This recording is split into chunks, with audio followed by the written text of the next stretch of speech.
Hi there everyone, this is Tracy Filter with Tracy's Ink Spots, here for just a quick little tip. I was doing a live video this evening and I talked about how I colored some of our white cording to fit the color scheme of my project, and I wanted to show you guys what I was talking about. So there's several of our products that, while they come in, for example, these right here, Heart and Home Doilies, they are colored. When you arrive, they come in the 3 colors, but if you flip it over and look, the other side is white. So if you know you don't need a cinnamon or a misty moonlight, but you'd like something else, but you really want to use this doily, let's just flip it over, and you can use your blends to color that.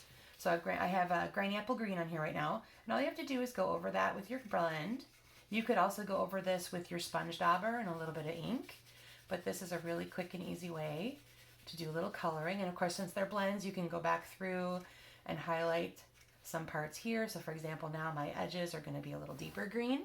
So you could go through and color that whole thing with your blend, and then you have a Granny Apple Green doily instead of the moonlight. Okay, so that's one tip of something that you can color if it doesn't match your color scheme. And then, for example, we have a couple of white ribbons in our collection. They are the white seam binding, so it comes on a roll of, let's see, I need this side with the English. 10 yards, there we go.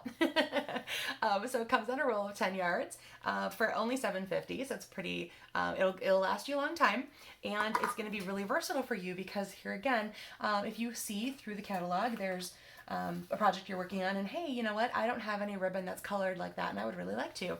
Go ahead and get this white one and then color it any color you want with your blends or with your reinkers. So I'm going to show you first how to do it with your blend. Again, same concept. I'm using the paintbrush end, and I'm not going to go straight up and down because you don't want to mash that tip on there. And I just drag it across ever so gently, like so. And what the nice thing about this, it being so thin, is that it bleeds right through. So both sides are automatically colored in the green. You can go over that again, of course, and make that darker. So whatever you need to do for that one, whatever shading you want, go heavier or go lighter. I did use my blend on the cord that I used on my project, and I wanted to show you how I just really barely touched it because this is a little bit of a rougher surface, and I don't want to muck up my my marker tip, my paintbrush tip. Okay, the other way I would do this, the white cord, by the way, comes amongst the Baker's Twine pack. So you get all 5 colors. So there's white, vanilla, black, gray granite, and crumb cake. You get them all together, and that's on page 140 of our current annual catalog. So what I would do then, because if I don't want to do that this way, or I know I want to do a bigger piece, like if you want to dye a whole, like a really big length of ribbon or something, you might not want to go this route. You might want to go the route of your reinker. So all you're going to do is take a little Ziploc bag, put in a couple drops, like that. And again, this is all Granny Apple Green. It just happens to be what I grabbed. And I'm going to go ahead and drop my piece of twine in there, seal it up, and then just mush it around. So this is going to be a little messy in there, but that's why we're doing it in the bag and not anywhere else, because it's going to get, like I said, messy in there, not messy outside of it. So that'll be nice.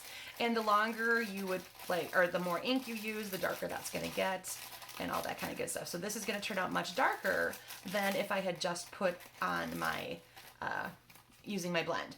Now, normally I would let this dry. I'm going to try to be really careful so I don't get too much ink on my hand. But as you can see, that came out much darker than if I had just colored that with my blend. So the reinkers really saturate into all of those fibers. And the same thing would happen if I dropped that seam binding in there as well. It would turn a lot darker. You're going to want to let those pieces dry before you try to use them on a project, because you need that ink to dry amongst that, in all those fibers before you want to use it up. Because it was, otherwise you're going to get it all over your fingers, or it'll bleed onto your project or something like that. So I'm going to show you this one too once it's all the way through. I just need to move around a little bit more. So again, the marker is gonna, the Stampin' Blend is gonna give you a little bit of a lighter touch, a little bit of a lighter color. You can also maybe play with maybe making it a little like ombre, because as you know, if you keep going over it, you get darker and darker.